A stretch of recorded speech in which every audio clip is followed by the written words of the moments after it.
Welcome, everyone. This is the International Peace Coalition. This is our 73rd meeting that we've had in a row. My name is Anastasia Battle. I'll be your moderator today, as well as Dennis Speed. And we created this forum 73 weeks ago in order to unite the international peace movement above everyone's ideologies and through many different layers and works that people are doing in order to stop the oncoming thermonuclear war danger, which, as we're seeing right now, is unfolding on two fronts, both in Ukraine and in Israel. And we need to absolutely intensify what we're doing right now in order to stop this war danger and create a new system on the planet where this is never an option ever again. So thank you, everyone, for joining us. If you're new, please, if you're on the Zoom, feel free to introduce yourself during the discussion period. We'll have an opening period to start off for about an hour with scheduled speakers, and then we'll have a general discussion. If you'd like to join the general discussion, you must be registered and get the Zoom link. You can do that by going either in the YouTube description and finding that there, or going to schillerinstitute.com, and you'll see the registration button right in the top of the website. You'll find the link for that there. So with that, we're going to get everything moving, and we'll start it out with my good friend Helga Zepp-LaRouche, who is the founder of the Schiller Institute and the initiator of the International Peace Coalition. Please go ahead, Helga. Thank you, Anastasia, and hello to all of you. I just, shortly before this program started, I got information which I did not have time to check out, so take it with a grain of salt. But the report said that a huge fleet of US Air Force KC-135R refueling planes and a large number of F-16 fighter jets have been transferred to various US air bases in the Middle East. Now, if that turns out to be true, it would be naturally a worrying sign.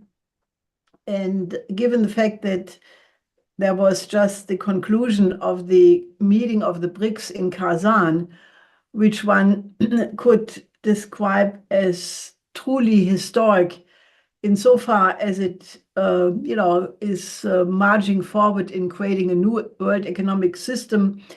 And in Kazan, to the original, or before 9 BRICS members, originally it was 4, then 5, then 9, 30 new countries joined, bringing the number of countries up to 22, representing 4.7 billion people, and that is 57% of the world population.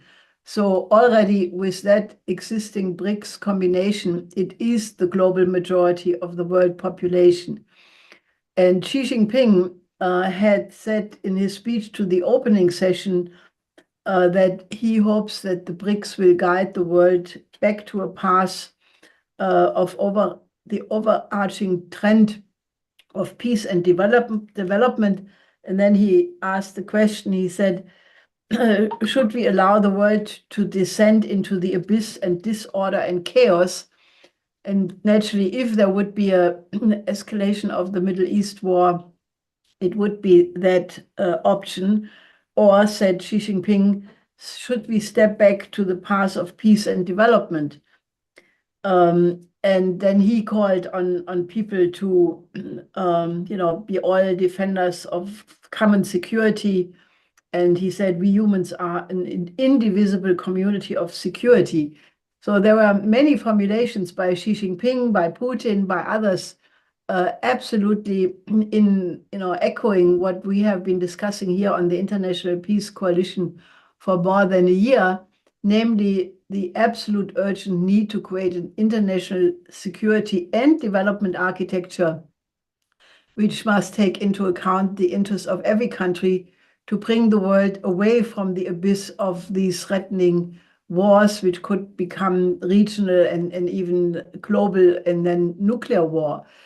So, it is unfortunately not inconceivable that an escalation in the Middle East would be a reaction to that, because this is now the key question of the whole world.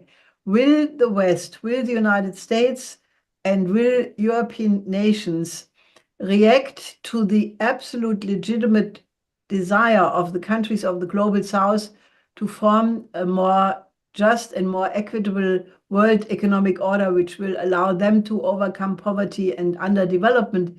Will the West react to that by confrontation, by trying to dismantle it, by targeting individual BRICS members, as we have seen it in the recent period? Or will the reason dominate to say that there is only one road to peace, and that is that we find a way of cooperating? So, I think that is the most burning question of the whole world, and we have to make sure that people understand that, because the mainstream media, at least here in Germany, they were ridiculous. They were ridiculous. I mean, we hear later on from one of our correspondents who was in Kazan on the ground, that the mood was one of enthusiasm and optimism, while the Western media have been reporting about this as if it was just all a PR show organized by Putin in order to prove that he's not isolated, but there was nothing to it. And this is the most ridiculous reaction I have ever seen. But in any case, this question, will the West relate positively to this new development or not? All the problems of the world could be managed easily if the collective West would now say, this is the legitimate desire of the collective countries of the South, that they want to overcome colonialism and establish a world economic system which allows them to develop, and therefore we support it. If that happens, we can, really enter a new era of humanity. But if the reaction of the West is to say, no, we will try to smash this new formation, then we are on a short road to disaster. And unfortunately, I do not exclude that if this information, what I said in the beginning, turns out to be true, then, the road to disaster could be a very short one. And also, it should be noted that the former deputy director of the Israeli National Security Council, a person with the name of Eran Etzion, he just published an article in the Israeli press where he said that the Netanyahu cabinet just recently voted secretly on the so-called island plan, which is the idea, that the northern part of Gaza will be separated, and that about 300,000 or 400,000 people who have been there are being told to leave, and all who do not leave will be killed or starved to death, and then that area will be annexed and resettled with Israeli settlers. Now, he called that, this is the sharpest critique from a former official from Israel, to my knowledge, published so far. He called this a war crime, and he called on officers to not respond to an order to participate in this plan. And he said it's the moral duty for officers to refuse, and for civilians that they should call on all officers that they should step away and not participate in this. So, Scott Ritter has put out a warning in the recent days where he shows, or he portrays a very gloomy picture of what he expects to happen, namely that that Israel is preparing what he calls a package of drone and missile attacks, and then would proceed to attack the Syrian and Iraqi air defenses and attempt a decapitalization strike against the military and civilian leadership of Iran. And then would be a response by Iran using everything they have. And then Israel would respond with a nuclear attack on the nuclear installations of Iran. Now, that is what Scott Ritter thinks. I just reported here, but I think we are in an extremely tense situation. And unfortunately, the situation around Ukraine and the whole, scenario in Europe with Ukraine, Recording Russia, in progress. Unfortunately, is not looking very much better. It is still the case that the United States and Chancellor Scholz are refusing to give the Ukrainians the permission to use the long-range missiles they have received from the West for deep strikes into Russia. That is still holding, but on every other front you see step by step an escalation. The most recent one is that you have now several headquarters basically in Germany, which are basically preparations for a coming war between NATO and Russia. One is naturally the Ramstein air base, which is basically the supply for all kinds of military equipment, including cruise missiles. Then you have the Wiesbaden-Erbenheim headquarters for the entire Ukraine command of NATO. And then you have a new headquarter in Rostock at the Baltic Sea, which is supposed to be the headquarter for operations in the Baltic Sea. Now, this is quite a scandal because the German government, the defense ministry, announced that this would be completely under German command, under the command of the Bundeswehr. But unfortunately, at the same time, and obviously uncoordinated, the Brussels NATO headquarters released a press release where they said that the German command is only temporary and it will be replaced by other nationalities, Swedish, other countries, and therefore naturally revealing the NATO character of that headquarter. And that is a violation of the 2+4 treaty, which officially gave Germany sovereignty in 1990 after the German unification. But it has a clause which says that this is occurring under the provision that no foreign troops should be stationed on the territory of the former GDR. And this is very clearly a violation of that. And it reveals one more time the lying, which is going on all the time. And, it just deepens the mistrust about every word which is coming from anybody from the Western side. And naturally, this caused a quite sharp reaction from Russia, saying this will have serious consequences. So I think we are sitting on a complete powder keg. On the one side, there is real reason for optimism. I think this development in Kazan, while it did not go all the way, obviously, because it is very tricky and complicated so they did not go for a new world reserve currency or even BRICS related reserve currency. But many other statements were made. The new development bank is scheduled to provide a lot of investment credit. They have created or will create a new BRICS investment platform, which is supposed to massively invest in infrastructure and development projects. The grain platform will be created. So a lot of very, very important things have happened. And there is still a very long list of countries who have expressed their intention and hope to be welcomed in the BRICS countries very soon. So it is a very, very positive development, because if the West would not be so wrong. We would be happy. I mean, the United States is a melting pot, or that's what people have always called it. There are people from all over the world which immigrated to the United States to have a better life.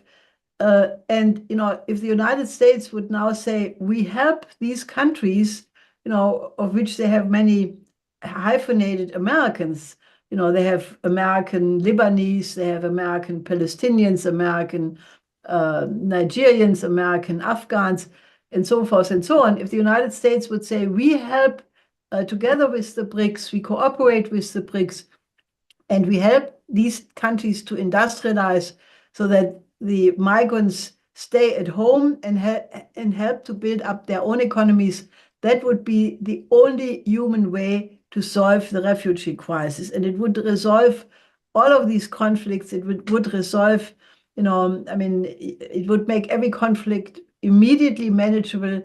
And, we would really enter a peace era.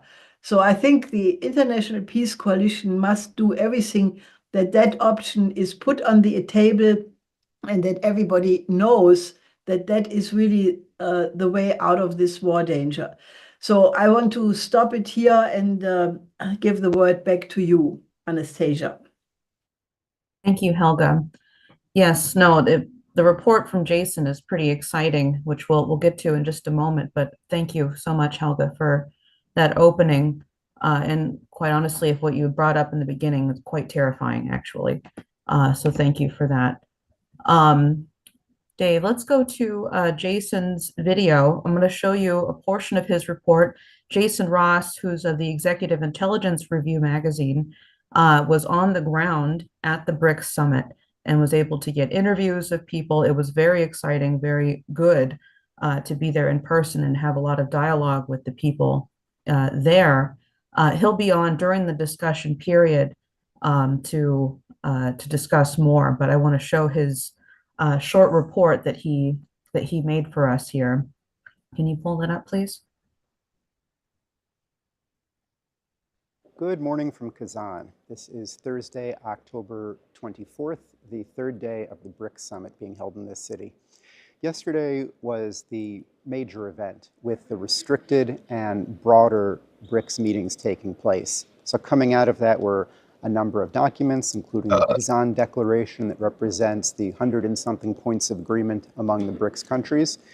Also from yesterday, I've got some news for you about EIR participating in a press conference with a top advisor to the Russian president, as well as some interesting news on a bilateral meeting. So to jump into what I think would be one of the biggest things that actually led into the BRICS summit is the development that occurred between China and India. So the relations between these two countries have been difficult since 2020, when there were border skirmishes along what's called the line of actual control, which forms part of the border between the two countries. For example, at the BRICS summit last year in South Africa, President Xi Jinping and Prime Minister Modi encountered each other, but they did not have a bilateral meeting. Now, just the day before they arrived in Kazan for the BRICS summit, the two countries announced that they had reached some sort of arrangement for disengagement along that line of actual control, that this is a big step towards peace and an avoidance of any potential for military conflict between these two neighbors, which is excellent because the status had been that direct flights between the two countries had been canceled, students weren't crossing the border, journalists weren't going to each other's countries. So this is extremely important. The two leaders met yesterday for the first time since 2019 in a structured setting. The exact discussion of what they talked about, we don't know, but based on their press accounts, based on their press statements, the fact that they met and had this relationship is extremely important.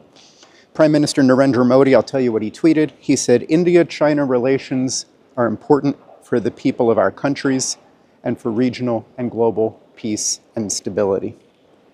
Mutual trust, mutual respect, and mutual sensitivity will guide bilateral relations. So that's wonderful. Now let me tell you about a couple of questions that EIR was able to ask to Mr. Kobyakov, who is a top advisor to Russian President Putin. He held a press conference yesterday talking about many things. I'll tell you what we were able to ask him. The first was about the relationship between the BRICS, the Global South, and the West. The question essentially was that although the BRICS is not anti-West, the West is anti-BRICS. This causes the danger of conflict, either Ukraine backing Israel and a potential strike against Iran, extremely dangerous. So what can the Global South do to help change the West? The presidential advisor said, "We hope that the Anglo-American elites will respond positively." But he said, "We do have a doctrine of nuclear deterrence. Pax Americana will end. The question is, will the world go down with it?" Very sobering response. We had a follow-up question about the specific danger regarding the potential for Israel to strike Iran in a way that could lead to what would become, unavoidably eventually, a nuclear confrontation. The presidential advisor said that he hopes or thinks that the Jews are people with common sense and that Russia does not approve of what is happening in the Gaza Strip. We think half or more of Israel, he said, does not approve of this action. The question is, he says, what will the people of Israel do? Will they reclaim their statehood? Will they reclaim their sovereignty? Will they make their voices heard?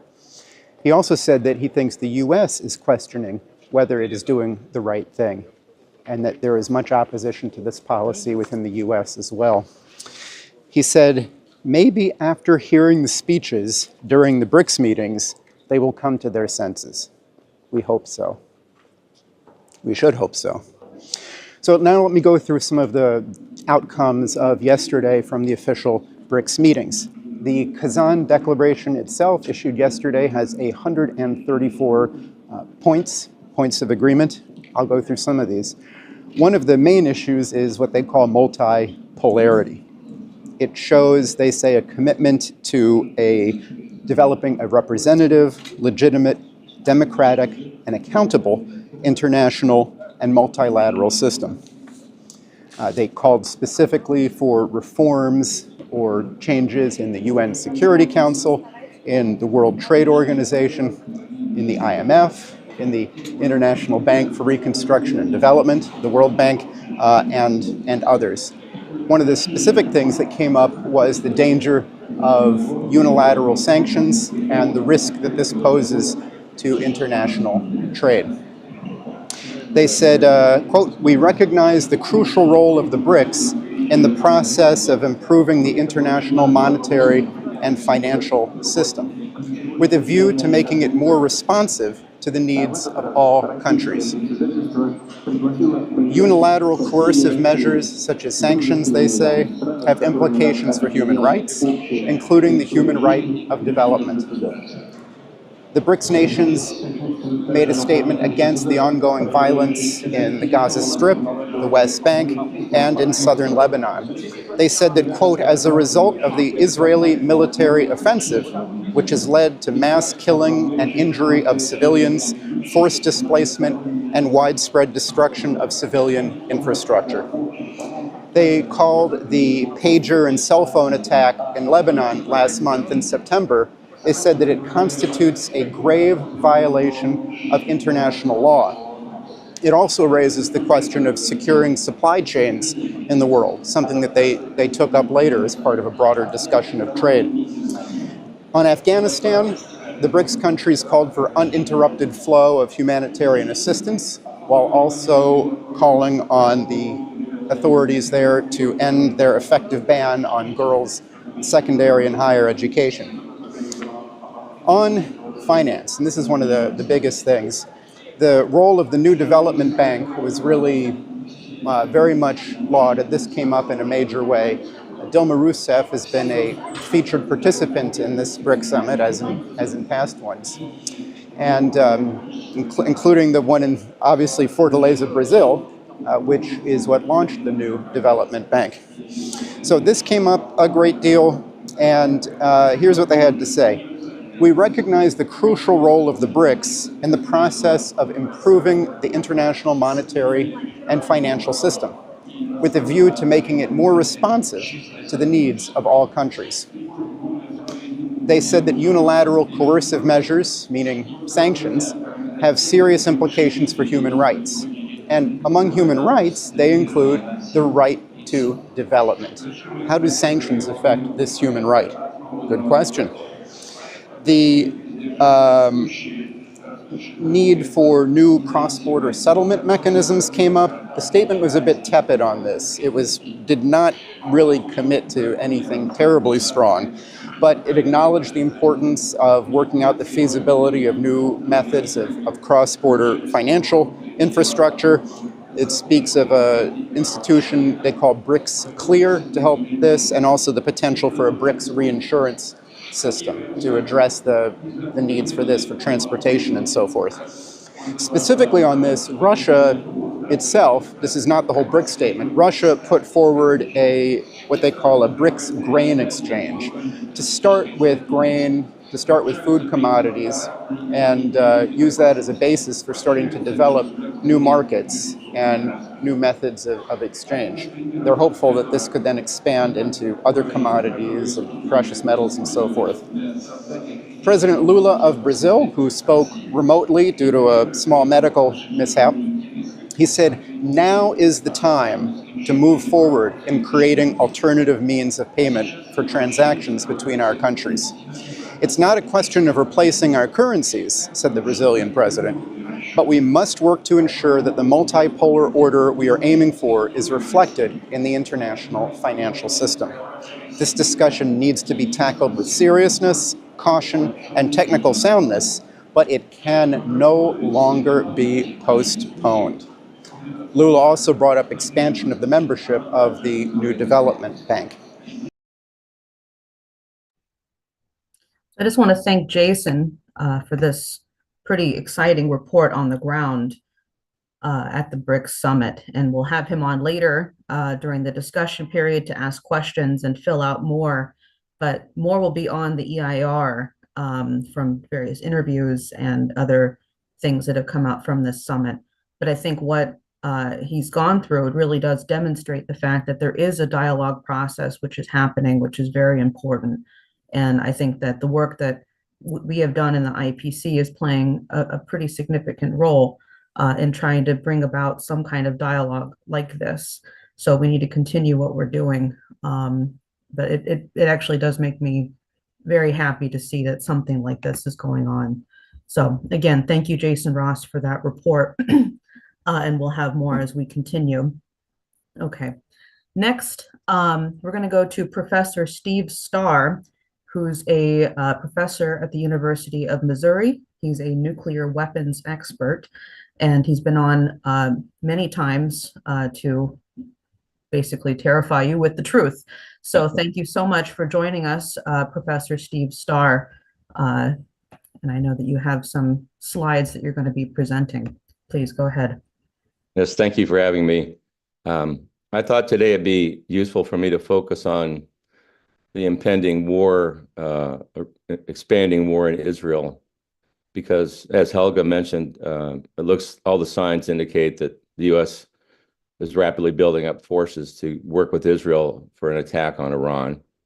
How do we get there? So October 1st was the most recent attack, was responding to an Israeli strike, but Iran hit Israel with about 180 ballistic missiles. And our news told us that the attack failed. And this is so I have a little video for those of you who only rely on mainstream media. That was false. There was at least 32 missiles that struck primarily Iran targeted Israeli military facilities, and Nevatim Air Base, where Israel has its radar, had its primary radar, was hit.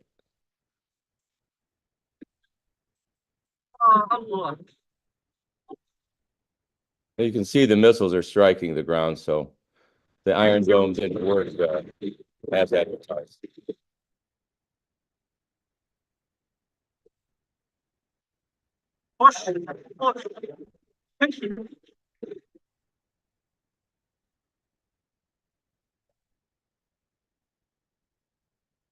Because the Iranians managed to destroy the Israeli radar system, the U.S.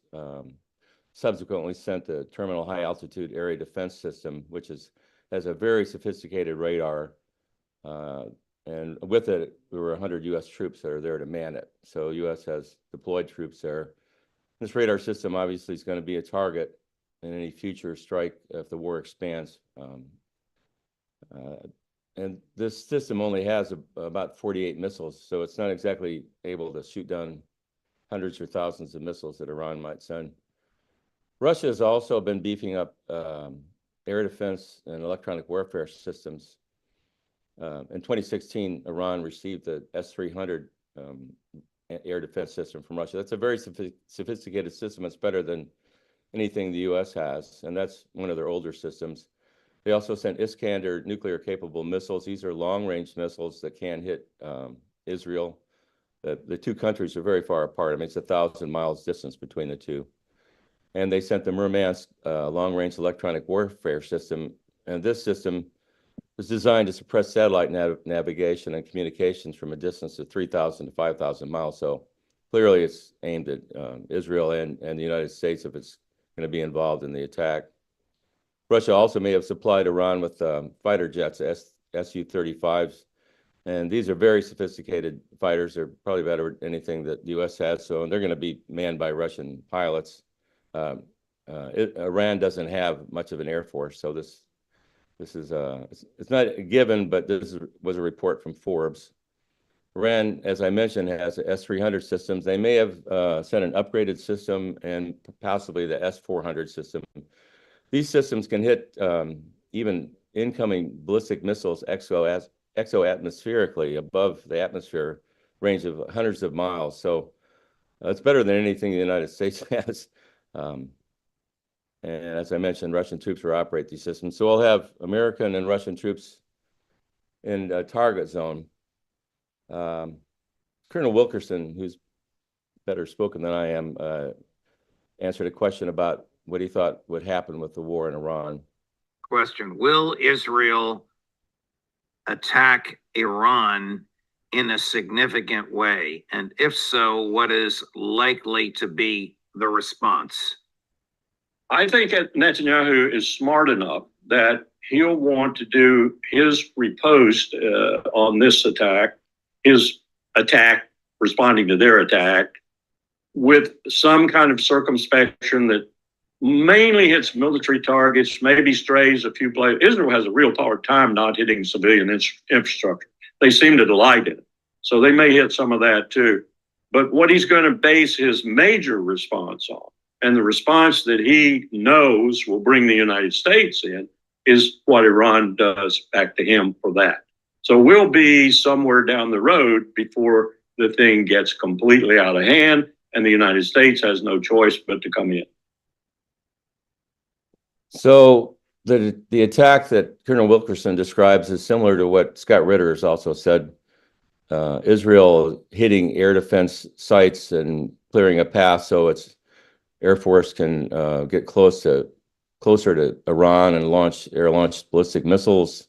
And the idea there is that if they strictly hit military targets and not Iranian infrastructure or any Iranian nuclear facilities, that there won't be a massive response from Iran. Iran might just hit back Israeli targets. But Scott Ritter doesn't agree with that. If their attack was successful on Iran, the way that you just mentioned, described for us, what would be the reaction coming from Iran from what we've seen so far? 1,000 missiles immediately fired against infrastructure targets, suppressing the infrastructure, suppressing air defense, followed by a second salvo of 1,000 missiles to finish Israel off. That's it. So that's a pretty dire forecast. And who knows? I have no way of knowing, but let's examine kind of what would happen there. Iran has got arsenal of over 3,000 ballistic missiles, and a lot of these are long range. At the bottom of the screen, it shows the radius of where the missiles can hit. You know, some of these can hit in Southern Europe, so they clearly can hit Israel. Iran also has hypersonic missiles, and those were some of the impacts that we saw with the first video on the October 1st attack. They fly at 9,000 to 11,000 miles per hour. They can't be shot down by any air defense system the West has, and they are nuclear capable. They can carry a nuclear warhead. To get an idea of what we're talking about, I mean, we talk about Iran and Israel, but they're so much different in size and population. You know, if you see Israel here and Iran here, you get an idea of what we're, you know, it's, and the more numbers on that, Israel's got about 20,770 square kilometers, where Iran's got 1,648,000 square kilometers. The population of Israel is a little over 9 million. Iran's population is over 91 million, 10 times larger. And you can see, and with Israel, there's really three major urban areas that are at risk: Tel Aviv, Haifa, and Jerusalem.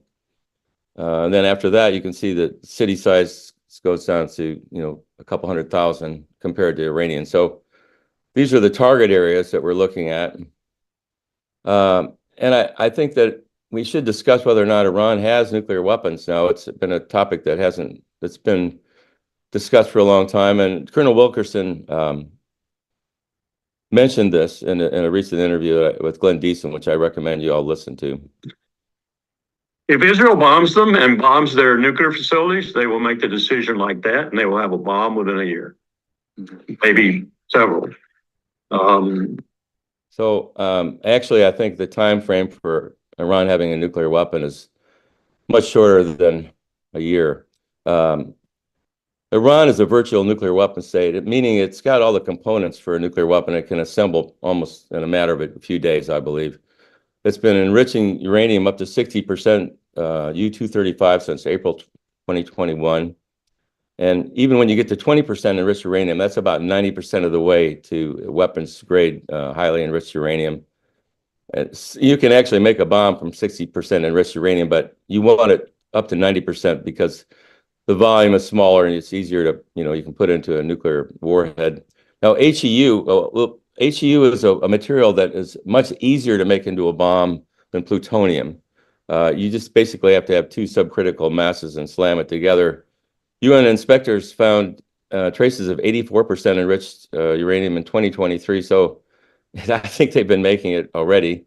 And given the numbers, you know, I don't want to go into a lot of details about it, but it's likely that Iran has enough 90% weapons grade HEU to make 5 or 6 nuclear warheads. And as I mentioned, the Iranian hypersonic missiles can be armed with these, and Israel can intercept them. So with 3 major urban areas in Israel, just 5 nuclear weapons would pretty much wipe Israel out. It's not a secret how to make an atomic bomb. You can go and get this from Wikipedia. This is the schematic for the little boy bomb that the U.S. dropped in Hiroshima. And basically, they had a gun barrel on that slammed 2 pieces of HEU together to make the 15 kiloton detonation. But 15 kilotons is 15,000 tons of TNT, so that's quite an explosion. It's not a minor thing. So this is a map of showing where Iran's nuclear facilities are. The 2 Natanz and Fordo are the 2 probably primary ones. Fordo's dug into the side of a mountain, and Scott Ritter's said, and I think he's correct. I mean, he's really knowledgeable about this, that Israel will have to use a nuclear weapon to really take these out. You can't just hit them with conventional weapons. And you know, coming from Israel, you know, 1,000 miles, a couple 100-pound high explosives, a lot, but it's not going to take out a facility that's dug down, you know, way below ground. How many nuclear weapons does Israel have? Well, you can see way out here, this is the conventional wisdom that Israel has 90 nuclear weapons. I think that's way too low. You can compare these to, you know, France 290, China 500, and, you know, US 5,000, Russia 5,500.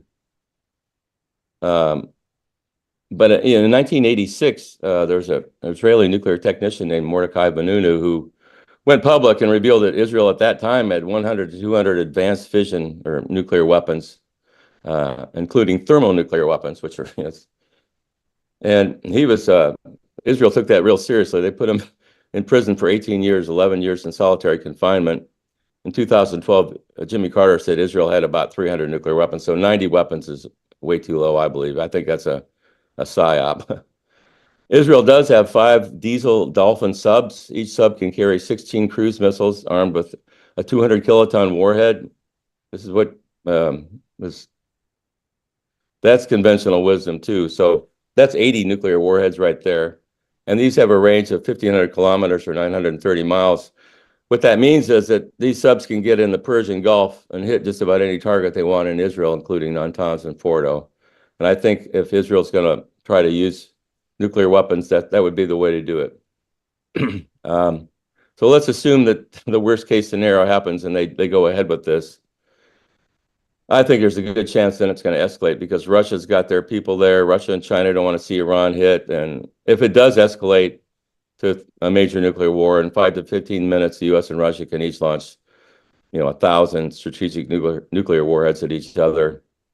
And this is an image of what one strategic nuclear warhead can do. This is taken from a distance of about 50 miles away. It was in a weapons test, the U.S. in the South Pacific.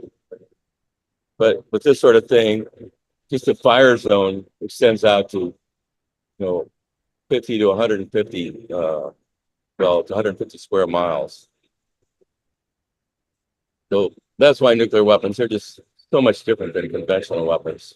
They're really like a piece of the sun when they detonate. They create solar temperatures, 100 million degrees Celsius at the time of detonation. And the blast wave comes out. These trees were in the fire zone. This is the blast wave coming in, and it just blows everything apart.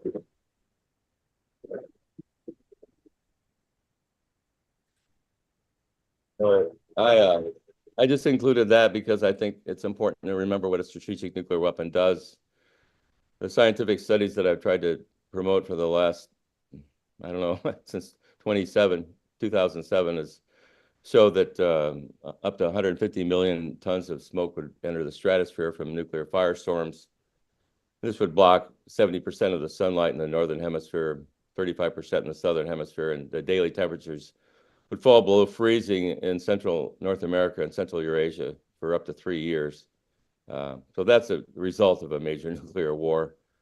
And this is a slide I like to end with. I don't believe any political or national goals are worth risking the destruction of, human life and animal life. And, we've had this problem hanging over humanity for, decades. And this problem has been ignored, and we've allowed the military industrial complexes to kind of take over.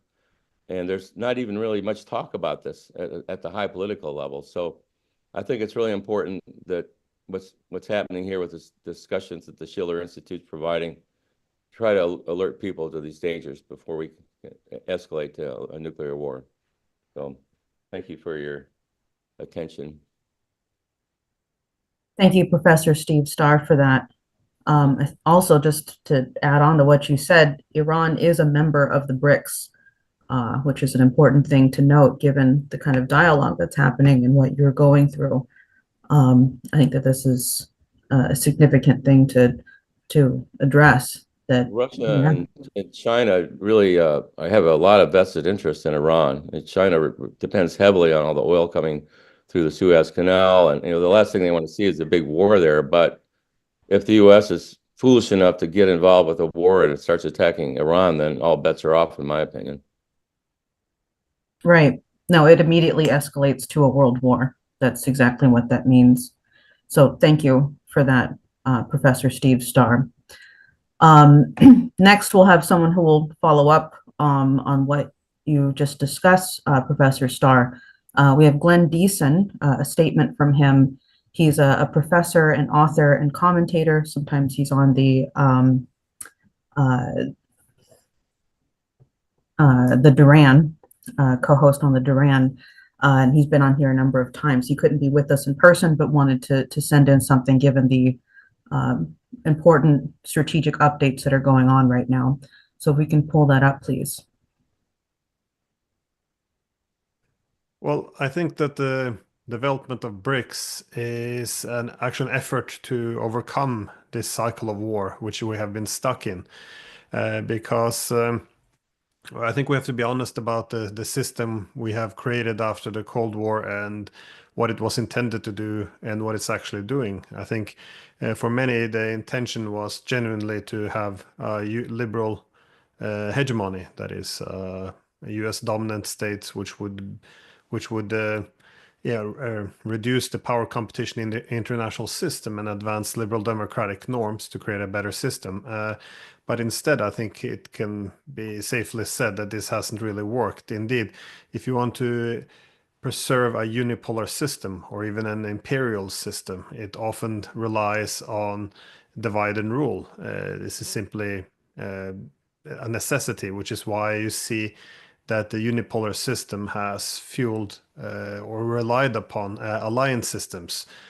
Because whenever you have an alliance, you divide a region into either one of two categories. Either you're allies of the hegemon, in which you become security dependent and therefore loyal or obedient, so you surrender some sovereignty to the dominant state, or you're the adversary, which can then be contained. So this is classical imperial policy of divide and rule. This is what we see in Europe, which is why the inclusive pan-European security architecture after the Cold War was sabotaged by expanding NATO, in which we then redivided the continent. So the Europeans became dependent on the United States, continued to be somewhat subordinated, as the security dependence could be converted into both economic and political loyalty. Meanwhile, the Russians could continue to be contained. We see the same being applied in Asia, where the alliance systems, mainly the two island chains, have been used to continue to contain the Chinese. We see in the Middle East as well, the divisions kept between the Arabs and Iran. It's also a necessity to preserve an imperial system, because as long as this conflict remains, the Arabs will remain security dependent on the US. They will then be economically and politically loyal, and the Iranians can be contained. So this is how you preserve one center of power, which is also why the United States became quite concerned when the Chinese were mediating a peace between Saudi Arabia, United Arab Emirates, and Iran on the other side. So this is a unipolar order, and I think this is why it's important to understand that BRICS is not simply a rival bloc, that is the Warsaw Pact compared to NATO. Effectively, BRICS is not an alliance, and it's not a bloc. Anstead, it represents a multipolar system. So BRICS can be seen as an anti-hegemonic bloc, or an not a bloc, an anti-hegemonic organization, or an anti-hegemonic institution. Now, it's not by definition anti-American, and I think that's why it's important, because I think, as they accurately point out, if the United States will want to join in the future, it has the possibility to do so, because it would then be one of many centers of power. It would not disrupt any hierarchical structure, which has the main purpose of preserving the dominance of one state, such as China. So I think it has a lot of potential. And even for adding further to this, I think in the West overall, we should see this perhaps as an opportunity, because the system was set up after the Cold War. It surely is not working anymore. Well, it's been the view of the Schiller Institute that what's needed is a new paradigm, a new way of thinking, as long as we maintain geopolitics. This has been the view of Helga Zepp LaRouche, the founder of the Schiller Institute, that until we get rid of geopolitical thinking, that we have to dominate the world, we're headed for war, because the attempt to stop this new process you're describing could very well lead to nuclear war, would lead to nuclear war if you're committed to destroying powers that have nuclear weapons. And secondly, we think that to prevent this nuclear war, we have to create a new security, what we call a new security and development architecture. it's the intent, it's the natural inclination of most people, as you see in children, to want to learn, to discover, to be creative. And if this human quality is incorporated into a new system, why would we need to have war and the threat of war? Well, I very much agree. And I think that this used to be an American tradition as well. Keep in mind that when Alexander Hamilton, Henry Clay, all of these people were advancing the idea of the American system, the key logic behind it was that industrial sovereignty or economic independence was the imperative to create political sovereignty or to sustain it. So therefore, they had the same three pillars, this idea that they needed a manufacturing base, the physical connectivity with roads and ports, and also a national bank, the financial independence. So this was very much recognized, but the idea was that this was an instrument to establish economic and political sovereignty away from the imperial British. So it was a force for independence and sovereignty. This is why Friedrich List contrasted the American economic nationalism from that of the imperial economic activities of the British, which attempted to dominate all high-end technologies, dominate the world seas for physical connectivity, and dominate banking, the reserve currency, and financial connectivity. So I think it's time to have a wider thought about what kind of international system we want, what international system is possible to build. Because I keep making the point, the unipolarity is already gone, and trying to bring it back through these efforts will only bring upon economic war, or worst case, an actual world war with a possible nuclear exchange. But how do you see this escalation toward nuclear war? Well, I think it becomes the last step on an escalation ladder.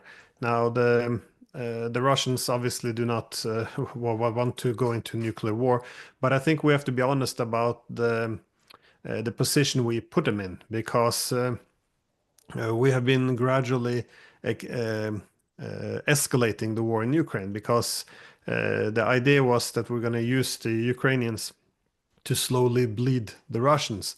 But that obviously isn't working, and then we see now that the Russians are winning. And every time the Russians start to win, NATO has responded by escalating. That is sending heavier weapons, more long-range weapons. And again, this is not even my argument. This was the argument of Joe Biden, who, if we remember, back in 2022, was it, he argued if we send F-16s, this means World War III. Well, we are sending F-16s, and we're sending long-range missiles. Now, we continue to go up this escalation ladder, hoping that the Russians will be deterred to strike back at NATO. But as we escalate, we have to admit that we're presenting the Russians with a dilemma, because the Russians can either retaliate and risk nuclear war, or they do not retaliate. But in this case, we see that the West effectively becomes emboldened, that they think, well, now the Russians aren't retaliating, we can escalate even further. So this is the dilemma the Russians are talking about. Do we embolden NATO further by not retaliating, which could lead to nuclear war, or do we retaliate, which could also lead to nuclear war?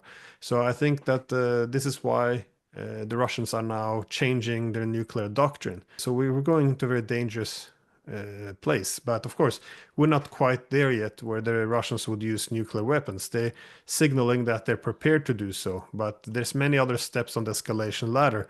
But once we begin to go up this ladder, we can lose control very quickly and end up in a nuclear exchange. Of course, the Russians can do many things. They can start doing underground nuclear tests. They can hunt down and destroy drones, NATO's drones in the Black Sea. They can begin to test system to disable satellites in space, or even actually attack satellites in space. They can begin to more heavily arm the Iranians and the North Koreans, simply to create more pain for the United States. They can strike Western troops in Ukraine.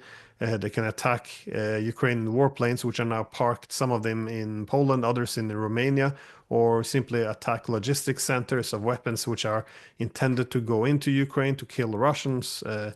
they can go after logistic systems. A lot of this can be done with conventional weapons before beginning to drop a small yield nuclear weapons.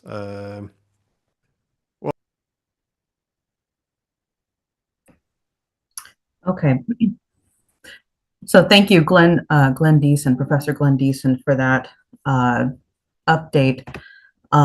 Just want to reiterate, just this process of the BRICS is just incredibly important dialogue process that we're having. So yes, thank you, Glenn Deason. I'm just going to continue on here. I also would like to thank all of the people who are joining us live. We do have a number of co-streams going on. If you'd like to co-stream with us in the future, please let us know. We have about 250 people on this Zoom line, plus whatever co-streaming is going on the various platforms. And we've been able to reach upwards of 100,000 people. So I just wanted to thank all of the various organizations and media outlets who are helping us spread the word for true peace. So next, I'd like to go to Olivia Zimor. I apologize if I'm butchering your name. She's the head of the Euro-Palestine, and thank you so much for joining us. Please go ahead. Oui, écoutez, moi je vais peut-être parler en français puisqu'il y a des traducteurs. I'm going to speak Et French, je suis présidente as there is d'une association interpreters. I'm the president of an association in France, which is named Euro-Palestine, which, as the name indicates, defends the right of Palestinians. We are based in France, and we use all means which are at our disposition, which we have, to defend the rights of Palestinians. And when I said all, I said it's a demonstration, boycott actions against Israeli products, but also companies which participate to the colonization and to the actual genocide in Gaza. Je pense que ce soir, on m'a demandé There is plutôt a de parler de connection notre problem. action auprès de la CPI parce que nous pensons que ce que fait Israël Israël ne pourrait pas faire ce qu'il fait s'il n'y avait pas, bien entendu, la collaboration de pays occidentaux et bien entendu, en premier lieu, les États-Unis. I'm sorry, are we still having a connection problem? I don't hear the interpreter. Yes, French. we still have that. If you want me to speak in English, if it's easier for you, you just tell me, okay? Hello, I'm now back. There was a connection problem. Can you hear me? Please continue, Olivia. I apologize. So you have the translation now? Yes, Yes. we now have the translation. So I Yes. can keep on in French, right? Yes. Okay. So, donc je disais que notre association. I was saying that our mobilization is defending the right of Palestinians with all the means we have, with gatherings, manifestations, demonstrations, boycotts of Israeli products and international firms which participate to the colonization and to the massacres of Palestinians. We also use judiciary means when possible. And when I say judiciary means, it's French, in a French means, and also European. We went, for example, to the European Court of Human Rights. We win in 2020 the right to boycott for the all European countries. It means that where France was wanted to say that the boycott of Israeli products as illegal and was making think that it was illegal, was condemning organizers for having participated to pacific actions for boycotts and not without any racism, but condemning them. and we have won some actions, legal actions in France. But once we lost one in France, and for this case, we went to the European Court of Human Rights, which gave us a reason and condemned France to give 100,000 euro to the organizer to practice boycott in a Carrefour shop, which was against this shop which was selling oranges from Israel. And this action to the court of the European Court was sent also to the all European countries, and this is not only for European Union, it's also Russia, it's Europe more generally, which follow this legislation, which says that the boycott of Israeli projects is totally legitimate. It's right. If we don't have violence, it's for this boycott. It's forbidden to go against people who want to boycott. And so, with this, I want to say that sometimes it's possible to be able to change the policy of the government.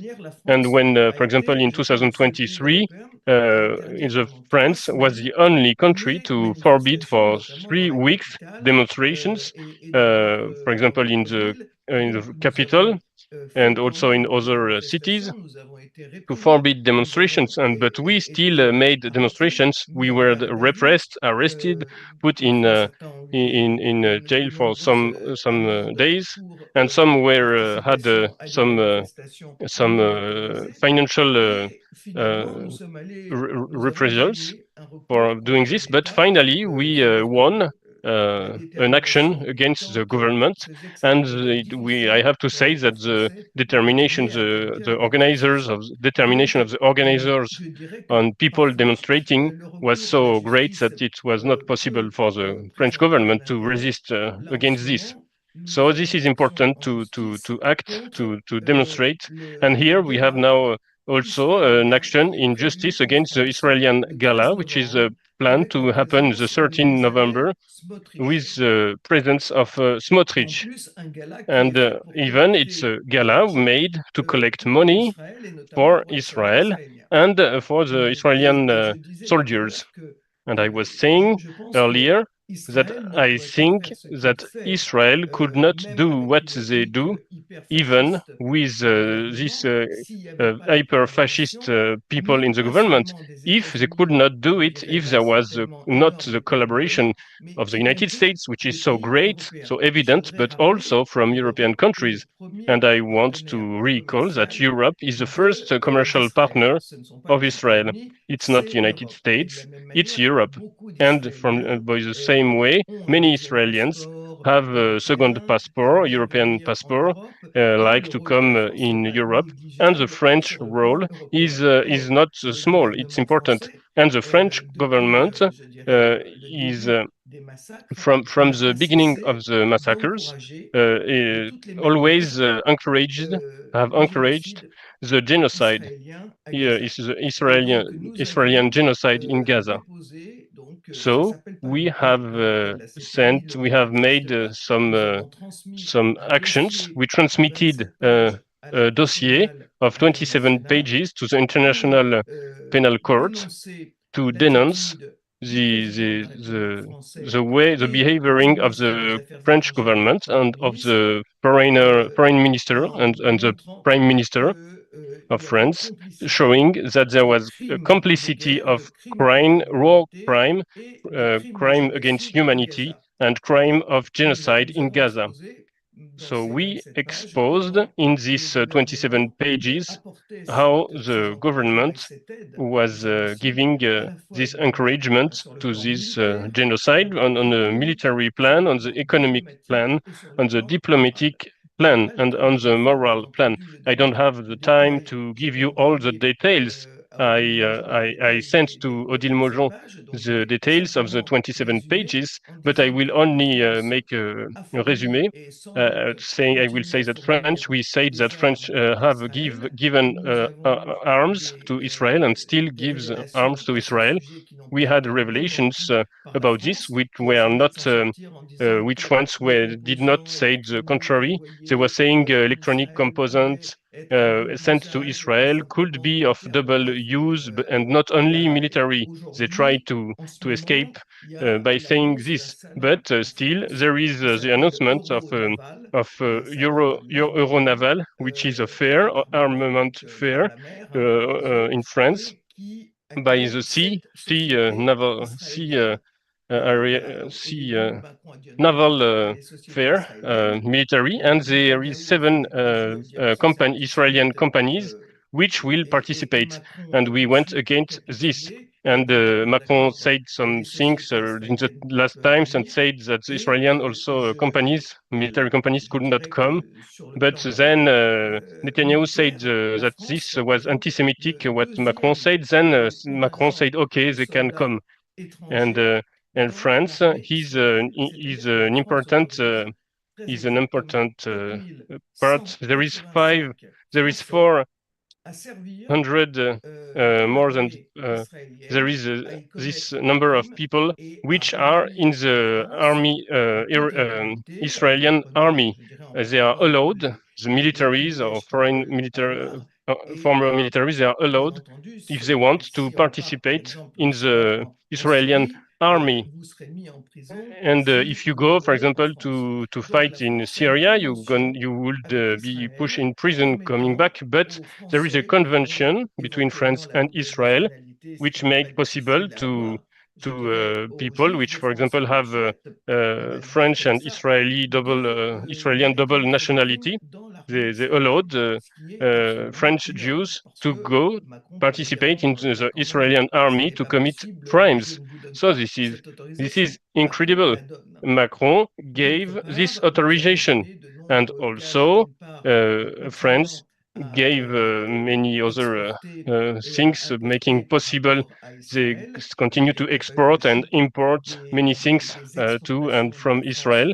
There was a down. There is less than before exportations, but it continues. It was not asked. France did not ask to stop this bilateral. There is a bilateral accord between France and Israel, which give the possibility to Israel to export to Europe, to all European countries, to export in Europe without tariffs. Like normally, it's only European your country which can do this, and Israel is not a European country, but they can commerce with France and other countries in Europe without any control and without any tariffs.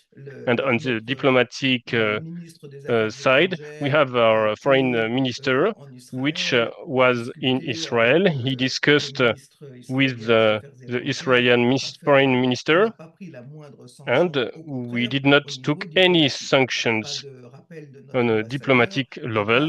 There was not a recall of our ambassador. We did not ask the Israeli ambassador to go back to Israel. But France, contrary, excluded Russia, Belarus from the Olympic Games about the invasion in Ukraine. It's presented like this, but we have said we have welcomed to the Olympic Games, which happened recently, the Israeli teams and even the Israeli president, which was at the opening ceremony. He was at the Élysée. He was seated between Macron and the Paris mayor. We welcome in France during the genocide the president of the Israeli parliament, Quanon, and it's not finished because we have the 14th of November. It's in a few days, in less than 3 weeks, we will have a football game, Israel-France, in the Stade de France in Paris, in the main France stadium. And for example, Belgium refused to have this, and other countries make sure that this happen in other countries or with in a closed game. But this will be open. And I told you about this gala in profit for the Israeli soldiers, which will happen the day before with the announced presence of Smotrich, which is quite fascist, not only a terrorist, is not only encouraging the fact of making massacres of population in Gaza, but it's the one which is the most advanced on the colonization of what is staying of Palestinian territory in West Bank. So we put this action against to the International Court of Justice, and this he sent some actions against Netanyahu and against Defense Minister Yoav Gallant, but there is a terrible refrains. The mandates were not launched, so there is pressures against this. There is pressures against this court. So we don't think that tomorrow morning, Mr. Emmanuel Macron, the French president of the Republic, will be in jail. But there is no reason to not use this possibility to use this legal possibility, because this head of state plays a very important role in this genocide, in the possibility that he can continue so long, and that he can be so deep. And not only they collaborate to this genocide, but also they do it knowing it. And we demonstrate in our report, it's not only that they know the facts, the crimes which are committed, which were named by the International Court and by the other international court and by different international organisms. But they know the intentions, the genocidal intentions of those committing these genocides, because Israeli leadership did not. They openly said that they wanted to destroy Gaza, give no food to the population, to make impossible to Gaza to come back to their former possibility and to their former way of life. They even combine this with biblical speech, and the Israelis always said more and more about what they wanted to say. They did not say we want a genocide, but they said it's that people in Gaza are animals. They said that there is no civilians in Gaza because it's people who are okay with Hamas and which are used by civilian shields. So we can find to the child, with what they play the child, we can find some armaments of the Hamas. So there is no civilian population, they said. And so in Gaza, in Gaza, there is so many people, and they are bombed always. And now we ask them to go out of the north part, and even when they go out, we bomb them. And it's a population mostly composed of women and children. So we exposed all of this, and we also make. Excuse me, Olivia, I'm very sorry. What you're saying is very important, but we do have two more speakers. If you could summarize, take one more minute to summarize, but thank you so much for what you're going through. Okay. Just to say that we continue actions, and we will do more actions of civil disobedience, because declared demonstrations are not sufficient anymore, knowing the catastrophic situation in Gaza and our role, which is very, very hard, very bad. And we want to make sure that in our movement that more and more the government, yes, the people want to make sure that people are intimidated and afraid to go against these actions.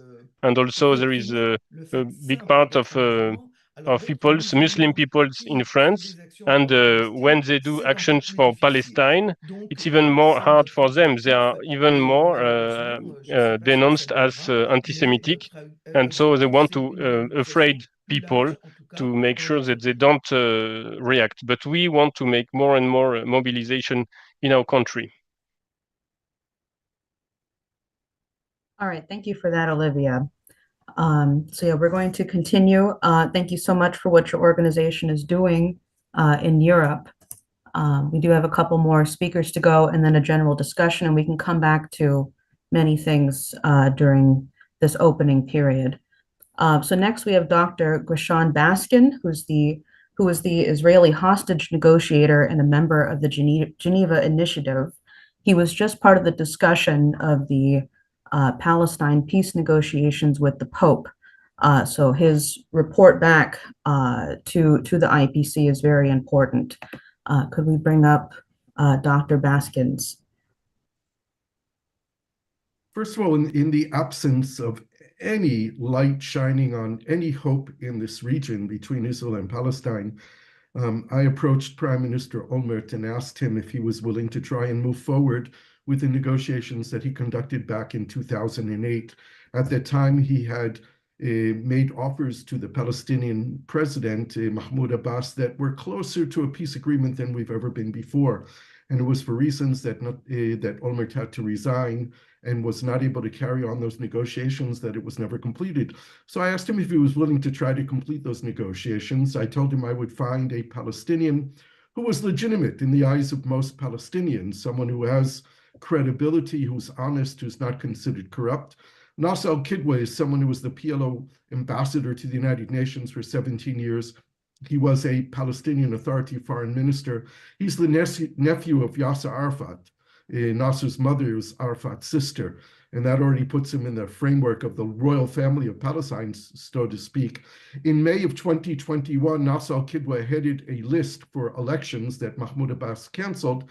His list was supported by Marwan Barghouti, the most popular Palestinian figure who's in his 23rd year of prison in Israel for leading the Second Intifada. In fact, Marwan Barghouti's wife was number 2 on the list after Nasser, but those elections never took place.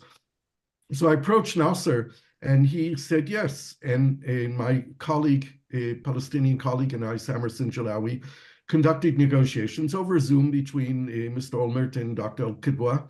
It took a few months before we arrived at a text that they were both happy with, and at the end of July, they signed it. And then we had a question of what to do with it, how are we going to launch it? Naturally, this has to be launched mainly in Israel and Palestine, but because of the continuation of the war and the lack of belief that there were partners for peace on each side, we decided to launch it internationally. And there are now a series of meetings taking place between Mr. Olmert and Dr. al-Kidwa, together with myself and Samer Sinjalawi. In fact, today, as we speak, Olmert and al-Kidwa and Samer Sinjalawi are meeting with President Macron in the Élysée in Paris. I'm not there because I have another trip coming up and it conflicted with this one, but we were in Italy and met with the foreign minister. We were in Germany and met with the minister of state there. We were in Spain and met with the foreign ministry. We're going to be doing the Nordic countries soon. And we got the two of them to write an op-ed piece and got it translated to 15 languages. It appeared in more than 33 of the leading peace newspapers in the world. That included their text of the agreement and a call for ending the war in Gaza and moving forward in a peace process. So we think this is extremely important. Even though the two men are not in power right now, there is no one in the region who's talking about peace. There is no one who's in the region who's really talking seriously about a two-state solution. And yet the two-state solution is back on the table. back in the international arena as a result of the war in Gaza and the war in Lebanon and the need for this region to move in an entirely different direction. So we're hoping that these two men who are inspiring, their message is inspiring. That's why our meeting with the Pope was so important, who represents 1 billion believers around the world. It was a spiritual moment to meet with the Pope and to hear what he had to say about the agreement. He said he would read the text carefully, and we know that he will respond, hopefully, with a big endorsement, and that's really important to us. Because Nasser el-Qidwa and Ehud Olmert also have a solution for Jerusalem, which has never been raised before, and that's the old city of Jerusalem, which is less than 1 square mile, where all the holy places are, would not be under exclusive Israeli sovereignty or exclusive Palestinian sovereignty. It would be under a guardianship of 5 countries, of which Israel and Palestine would be 2 of them. And there would be freedom of worship for all there, according to historic status quo, where Muslims pray in Al-Aqsa and Jews pray at the Western Wall, at the Kotel. But it would be open for all worshipers and people of all faiths, and the old city would be under a special status, and this is something that a former Israeli prime minister agreed to. It's quite remarkable. Yes, this is a very important plan that you've put forward. However, I should just point out that at our last meeting of the International Peace Coalition, the initiator of the coalition and the founder of the Schiller Institute, Helga Zepp-LaRouche, told one of your colleagues, Marcy Raz of the Geneva Institute, that while this is extremely important, what you're doing, and it is important to put forward peace in the midst of this insane escalation of war, she thought that it will only succeed if it's part of a larger, and this has been the problem with all different peace plans, as you're aware, going back 30 years. She thinks it has to be part of a larger new paradigm of cooperation for the general welfare of all nations, that we need a new security and development architecture. And in that context, internationally, the Schiller Institute has been promoting the idea of incorporating a peace plan for 2-state solution as part of, and the Oasis plan that we've put forward for economic development, because how can you have a 2 states if they don't have the basis for an economic growth, which means water, electricity. And this is a big project, but it could only be implemented, we think, if the kind of changes which are being discussed right now at the BRICS meeting in Moscow, in Kazan, Russia, are implemented, and if circles in the West say we have to cooperate with the BRICS instead of trying to destroy the BRICS. In other words, a plan like you're proposing could function within a different paradigm. But if the paradigm is we have to maintain a unipolar world order, then some forces think it's better to have chaos and war to prevent this. So we would like this plan as part of the Oasis plan and the new security architecture to be seen as one package. What do you think about that idea? I think that the broader we can make this, the bigger the chances of success. And we've talked about, one of the surprises of this war that we've had for this last more than a year now is the emergence of a regional defense alliance where countries surrounding Israel that don't have diplomatic relations with Israel even, or have very cold peace with Israel, defended Israel twice now when it was attacked by ballistic missiles coming from Iran.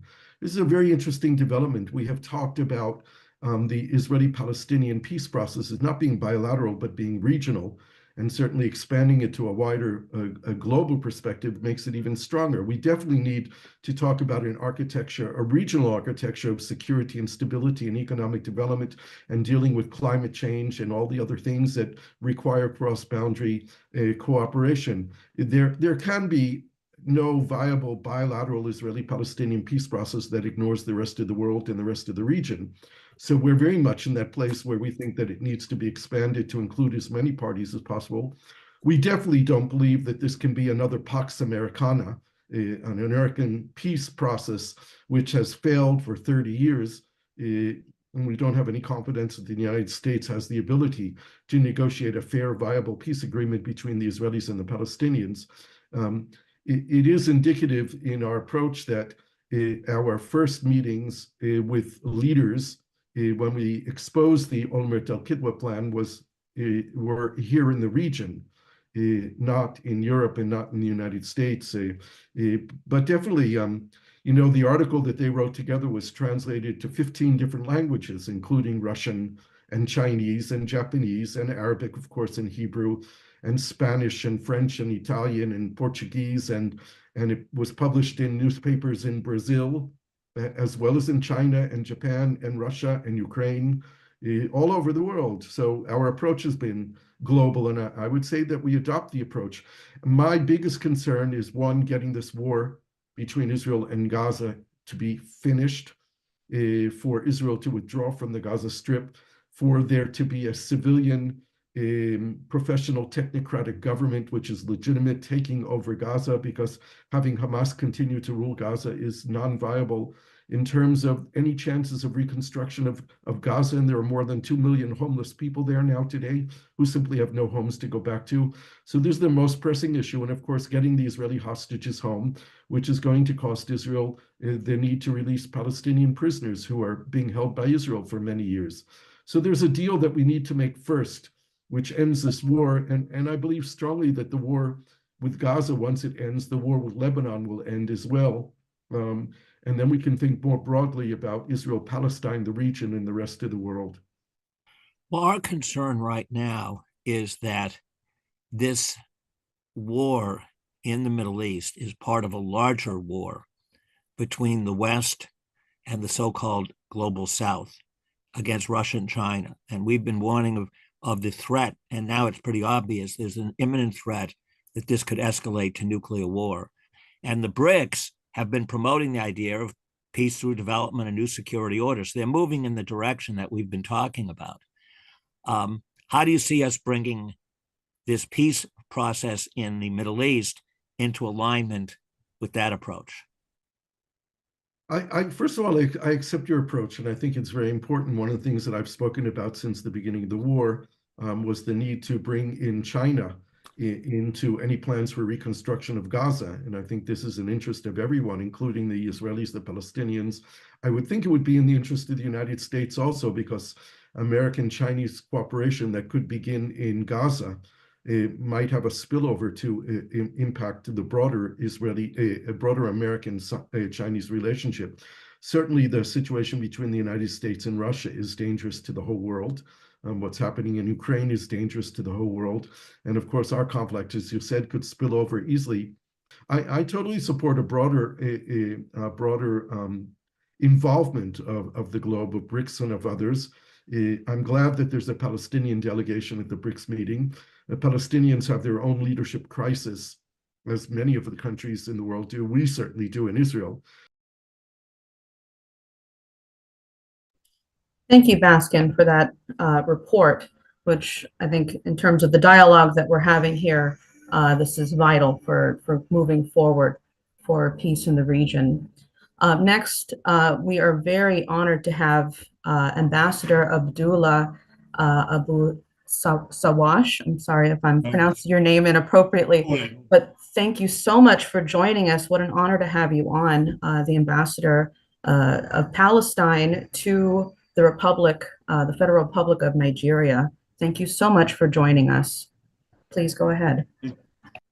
Thank you so much indeed for having me today, and I'm really very happy. And this is for me is a very important opportunity to expose and to explain myself and to talk on behalf of my Palestinian people. I know that the discussion is widely, it goes from BRICS and other issues, but it is one of the most important, one of the very hot subjects that dominate and occupy the discourse all around the world today is the Gaza, Israeli war in Gaza, which is very important. But before I start, because I lost a lot of discussion due to the problematic issue on the internet and connection here, just for Mr. Gershon, because it's very important sometimes to tackle some wording, which is, or some phrases that they mentioned. No, in 2021, President Abbas did not cancel the election. He freezed, which there is a big difference between canceling and freezing. he frees it because the Israeli occupation refused to allow us to conduct the election in East Jerusalem, the occupied East Jerusalem, which is a very important and very important political message, of course, that we cannot, under any circumstance, go through it or accept it. Second, Mr. Goshen also said that no one in the region is talking about peace these days. No, I can assure you all that the only one who's not talking about peace and the two-state solution is Netanyahu and his fanatic cabinet these days.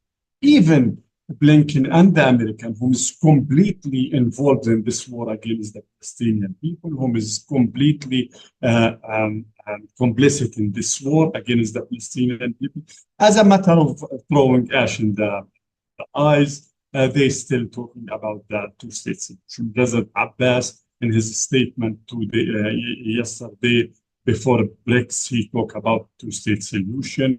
Everyone in BRICS, everyone all around the world in the regions talk about BRICS. But this is not the discussion. I trust that we might have another round of discussion regarding what is happening in Gaza, the history behind this and other, and more issue to tackle it. But just two things that I would like to shed light out of thousands of things. We, the Palestinian, or this war launched against the Palestinian people long time before October 7th. This war was launched by the United Kingdom itself, November 2nd, 1917, when they issued the notorious and ominous Balfour Declaration. At that time, United Kingdom had even no right to, or they did not even have the mandatory power over Palestine, promises the Jewish, the European Jewish, as a matter, as Ilan Babi used to say it, as a matter of anti-Semitism, which is, this is another subject that we can talk about it, but as a matter of anti-Semitic issue, to get rid of the Jewish, they promised them of our historical land. The war started there. Well, who saw the seeds for this current genocide is the United Kingdom itself at that time, 1970.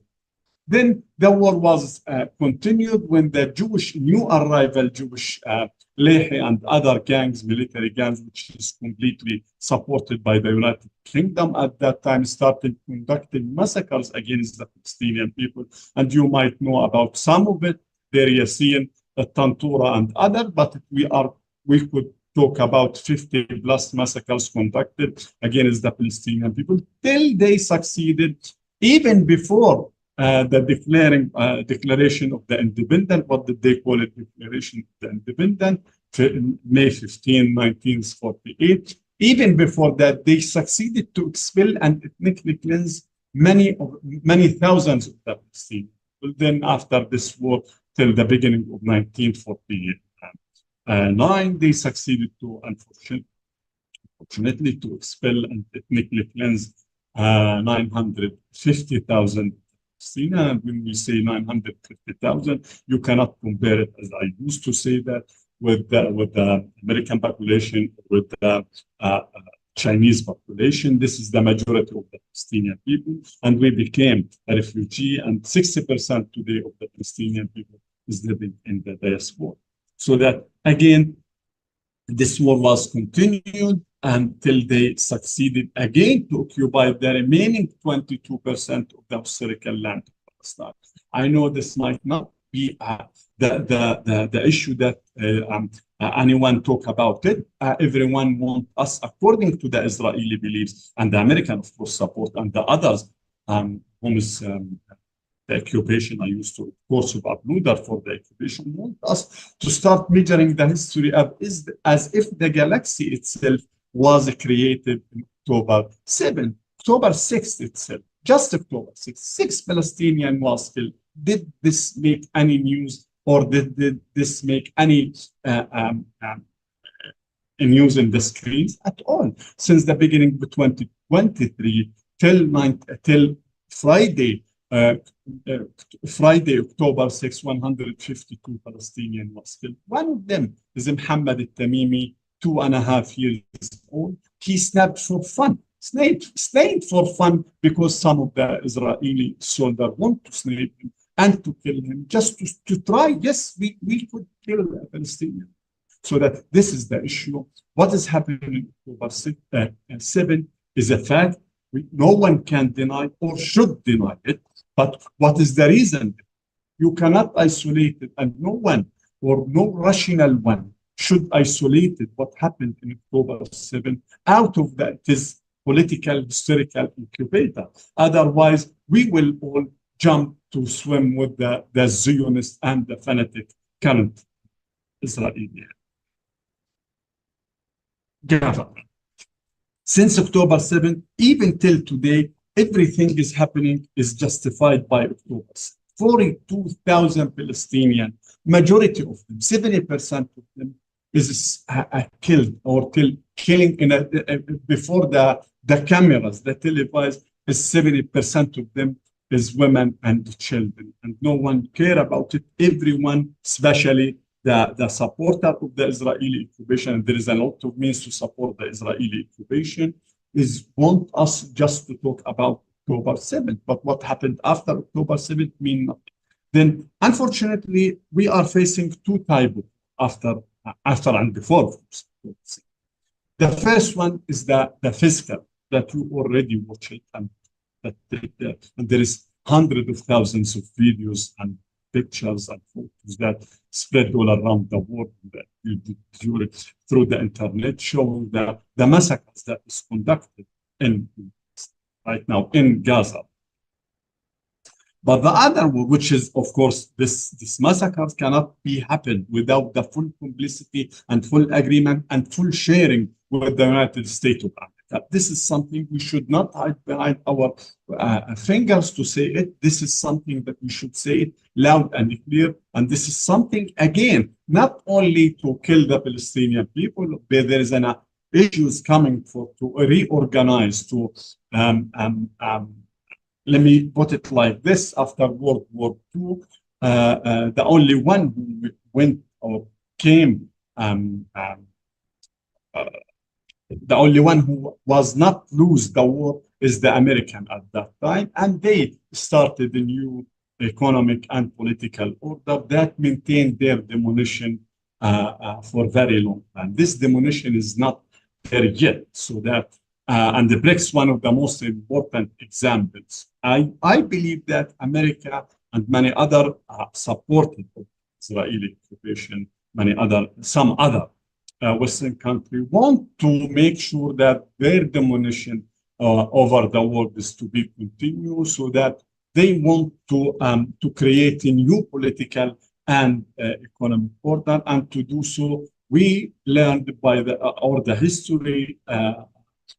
We learned by the history that this cannot be happening without a great or a massive massacres or a great war, and this is what happened. This is regarding the physical, but the most dangerous war that we are facing is the media war. Let me back to October 7th.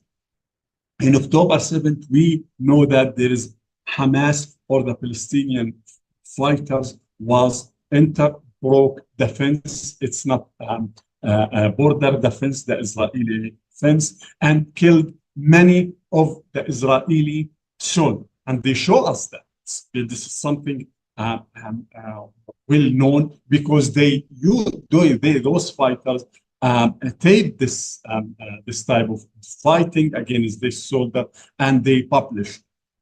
But what happened in October 7th, it's not the only, or it's not what is the Israeli or the prime minister used to mention, like decapitated 40 babies. This is, at least, we did not see any evidence about it. Burning the babies alive before their family, or the parents alive before death.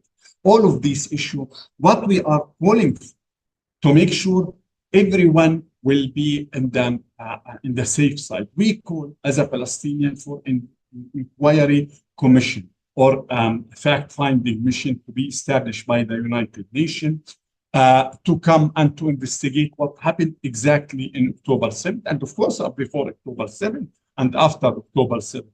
and anyone conducted war crimes before, on, and after October should be held accountable. The most dangerous issue is the media. And let me be very frank, the many of the Western media whom is still circulating the same exact Israeli propaganda about October 7th to justify the current government. We are in very dangerous juncture as a human being. It's not only the Palestinian. Israel or the current messianic government, Smotrich and Ben Gvir, whom is Ami Ayalon, the former Shin Bet, head of Shin Bet, and many other Israeli leaders, of course, and military leaders, considering them as a terrorist people, whom is pushing these days to deteriorate this war to a religious war. Once it God forbid it happened, no one will be safe. In the 2030 agenda, we agree in one of the very important, very concise, very important, very short principle. No one will be safe until be safe. No one will be safe all around the world as long as the Israeli messianic and fanatic government is leading and still conducting this genocide, televised genocide. I'm gonna stop here. Thank you so much again for having me. And I really hope that we have a special conversation, a special meeting to be, I think, 74 or 75, I'm not pretty sure the next one, just to shed light on the Israeli, on the Palestinian question, and what happened right now. And let us be very fair. Many of the Israelis who is supporting this war, who is supporting this genocide, should be on this on the upcoming conversation. At least we should be very fair. We did not accept as a Palestinian just to tell our story, and on the other hand, no one to contradict it. This is not fair. This is what we faced before even Nakba 1948. I thank you so much again, and hope that we can meet very soon. Thank you so much. Thank you very much, Ambassador, for joining us and for going through that and representing your nation here today. I wanted to ask if Helga Zepp-LaRouche, if you had a response to anything before we go into the discussion period. Yes, I also want to thank the ambassador for what you have said. I think that we really have to put this question on center stage, because if we don't resolve this, the potential that the world will end over this crisis is very clear. However, I would like to reiterate that I think, in my view, and if you disagree, please tell me, but in my view, the only way it makes sense is we have to have everything at once. We have to have a commission of inquiry. We have to put the question of the war crimes on the table internationally, but it absolutely, in my view, must be combined with a vision of how to get out. Because, while it is true that the war crimes have to be stopped and investigated and so forth, but if we don't break the cycle of violence and the, eye for an eye, it will go on forever. It will not go on forever, because you will have nuclear war in the meantime. This is why I think we need the whole package. We need a two-state immediate ceasefire, two-state solution, oasis plan, regional peace conference for the entire Southwest Asia, and a new global security and development architecture, in which then the issue of Palestine and the two-state solution is one feature. And I think if we would get all the forces of the International Peace Coalition and other peace groups, because there are many other peace groups still around the world who also are fighting, but we have to get all of them to put this big package on the agenda for it to work. That is my view.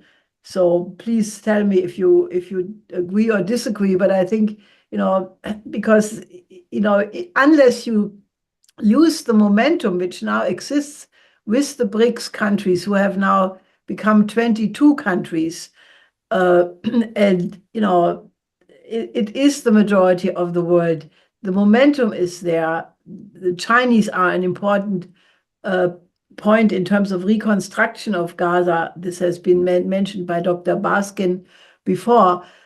I really think the only hope is that we really push this and make a conference, maybe in Southwest Asia. You know, there are many countries who could host such a conference. I mean, we can do it with the IPC, but I think we have to get some of the countries in the Gulf states or Jordan or, you know, any country which is, you know, not entirely in the conflict, but has a vested interest to help to bring a solution about. So I think we should aim for an actual physical conference in Southwest Asia in the short term.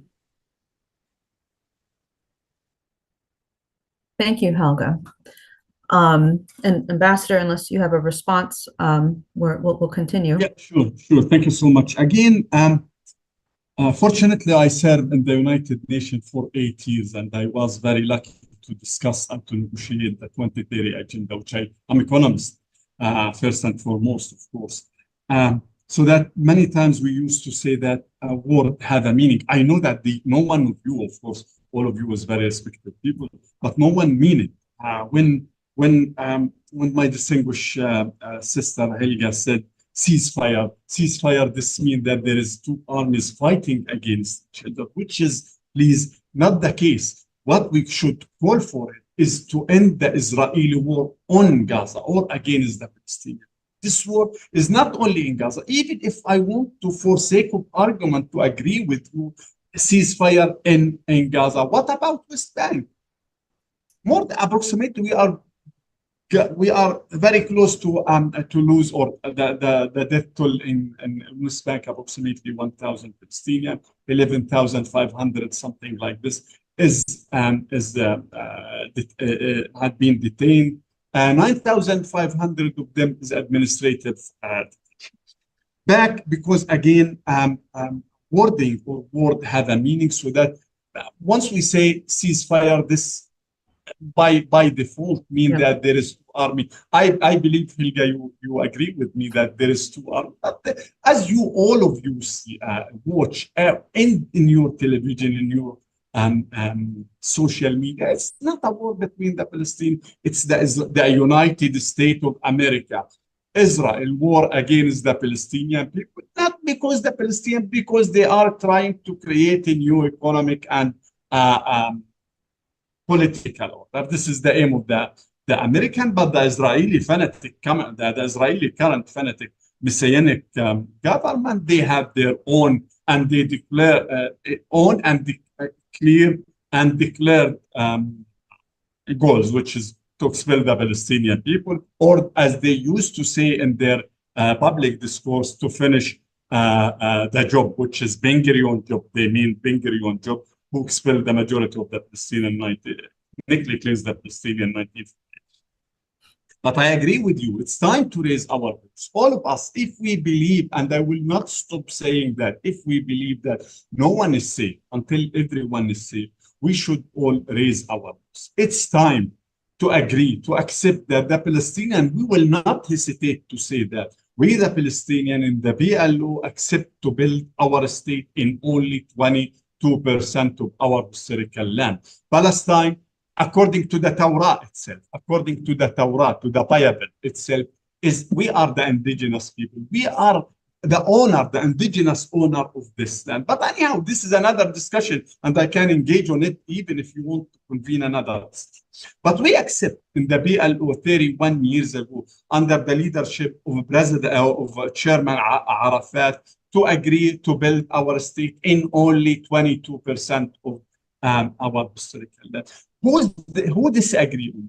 Who killed the peace process? The current messianic, two of them is still in power right now. Of those whom inciting, three of them, Netanyahu and Smotrich and Ben-Gvir, they incited against the prime minister at that time, Rabin, and they killed him. They incited, and he was assassinated. This is the essence of the issue. We should all raise our voice. It's time to say to Israel and to the United States of America before Israel. Let me just say something. 1956, Israel occupied Gaza. I'm not a British, I'm pretty sure you know all of this history. Israel, France, and the United Kingdom launched a war against Egypt, and at that time they succeeded. Israel succeeded to occupy Gaza and Sinai Peninsula. Eisenhower, the president of America at that time, it took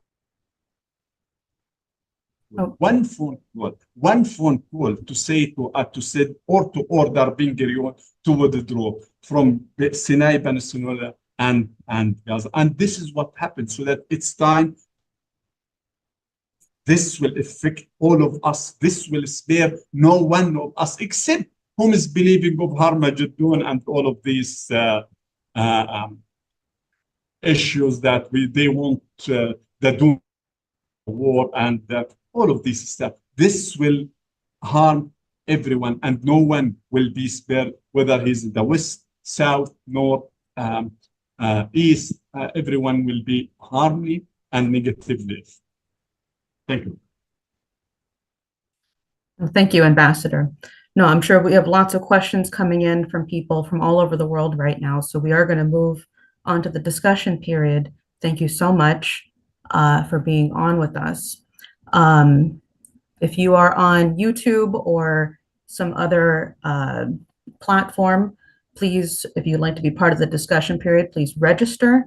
You'll find the link inside of the YouTube description. If you're on some other platform, please go to schillerinstitute.com and you will find the registration page there. And with that, we're going to move on to that and cut the stream for the general discussion period.